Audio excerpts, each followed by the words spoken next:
Life was simpler before the advent of technology. I repeat, life was simpler before the advent of technology. Team A participants, the opening.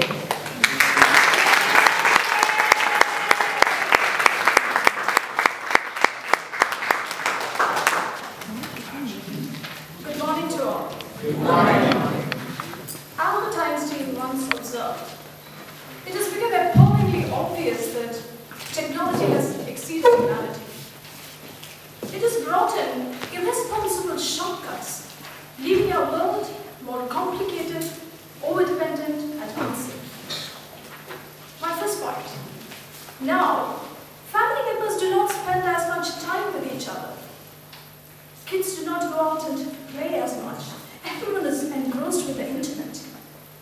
Studies show many teenagers sending up to 200 plus text messages a day, leading to physical and psychological disorders. Pornography, pedophilia, crime, false propaganda, the dangers that the net brings home to kids. My next point. The simplicity and goodness of food has been compromised. Vegetables are now pesticide-laden. Wasn't life simpler before these genetically modified foods? Many of the fruits and vegetables that we get from the market here have genes of bacteria and other organisms ingested into their DNA.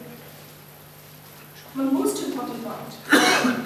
Technology owes our ecology an apology. Pollution from millions of faster machines and newer processes has turned the earth into a huge smoker's lung.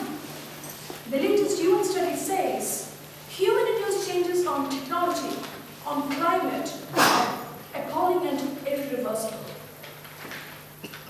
When was the last time the majority of us took a simple carry bag to the grocery store? Technology has taught us to use 6 plastic covers for 6 types of fruits and 1 more to carry it home. The fruits may be consumed in 1 day, but the 7 pieces of plastic remain as garbage for 400 years? Statistics show billions of pounds of plastic clogging the landfill seas every year. Do e-books give you the comfort of looking at the trees and lazing around with a book? No, even the trees are going. One BBC report said, modern technology helps to fast chop off 2 square kilometers of the Amazon jungles per month, when these forests are considered to be the oxygen banks of the world. Technology has complicated every aspect of our lives. Let me come back to Albert Einstein and conclude. I fear the day that technology will surpass our human interaction and the world will have a generation